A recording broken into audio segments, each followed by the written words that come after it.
And Pat, without going into a lot of detail, because we can't, I think it is really important to talk about briefly, if the dam is beyond its useful life, what is it still there for?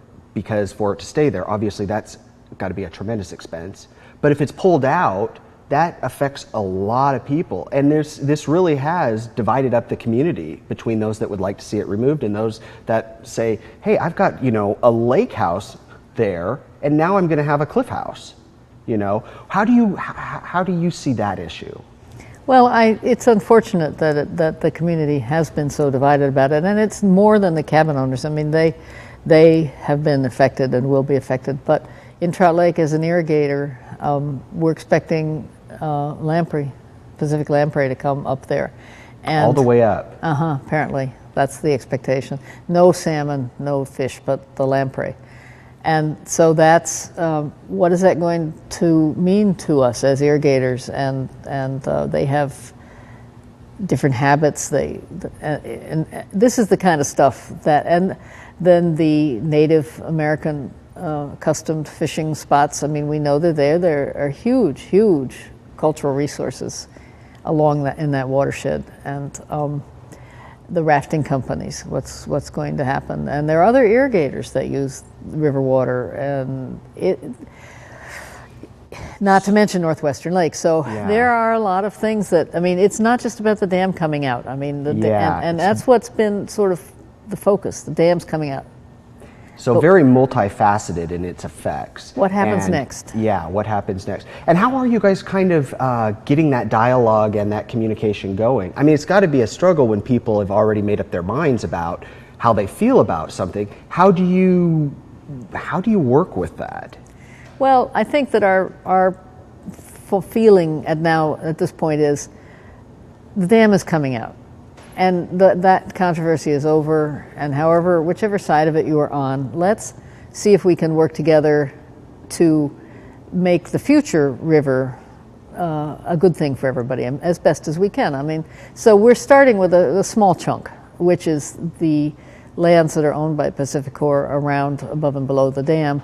Not that they're interested in selling, they have not said so or anything, but they aren't covered in the settlement agreement, and we're interested in finding out if there's some way of making something terrific for the community there. I mean, there are issues about rafting takeouts, where the rafters are going to, and kayakers. Where can people fish? Where can people hike? There's an old bridge, I don't know if you know this, but there's an old bridge on the Powerhouse Road, what used to be the road into the Powerhouse. And that bridge has been out of use, but it could be a perfectly nice horse and walking trail, maybe. We can dream.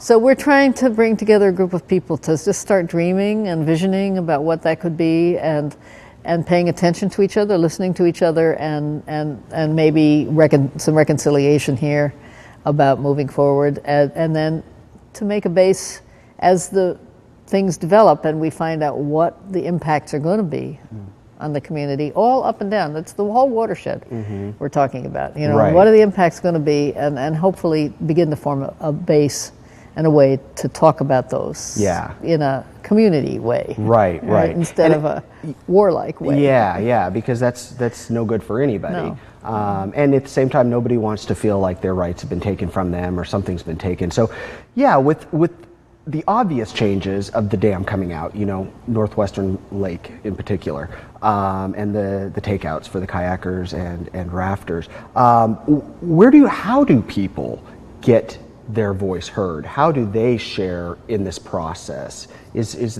How are you guys formulating that? Well, what we've done so far is we've picked people that we know are involved in certain points of view. And we've been sort of talking informally, and we're just now at the point of beginning to broaden that out and bring in people who actually know what they're talking about. Like, maybe they're going to have to be habitat studies, and I don't mean fish. I mean the fish people are way ahead of the curve. But if we wanted to have a trail, for example, you would have to pay attention to shorelines regulations. You'd have to know what native plants were there. You'd have to know a bunch of things before you could build a trail. And so it's like, okay, how do we begin to make this a reality? I mean, I think we're very, very close on this one. This is actually a small project, but it's a good starting place. I think we're fairly close to having kind of lines on a map and a vision.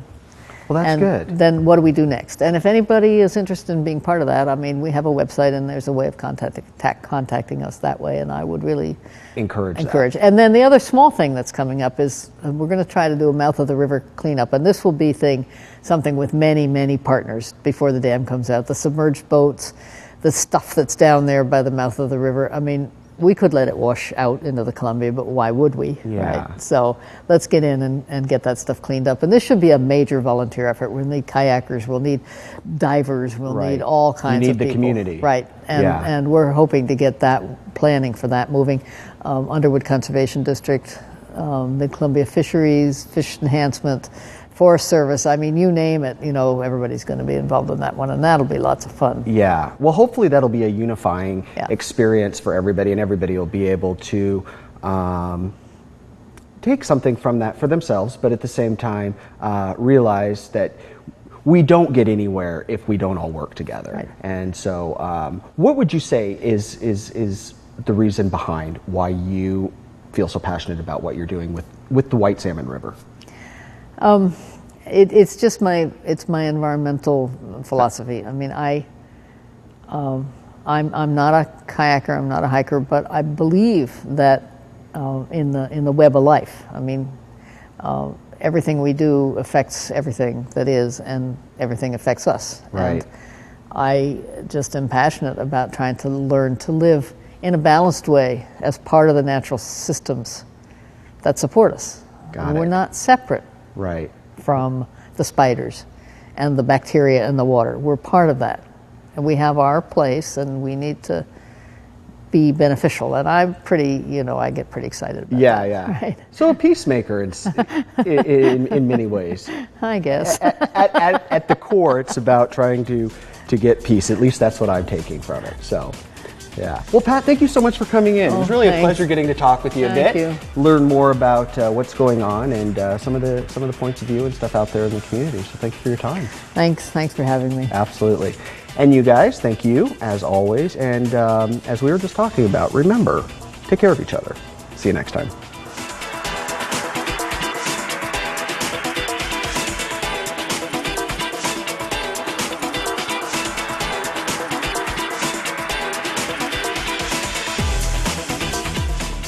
Do you have a guest idea?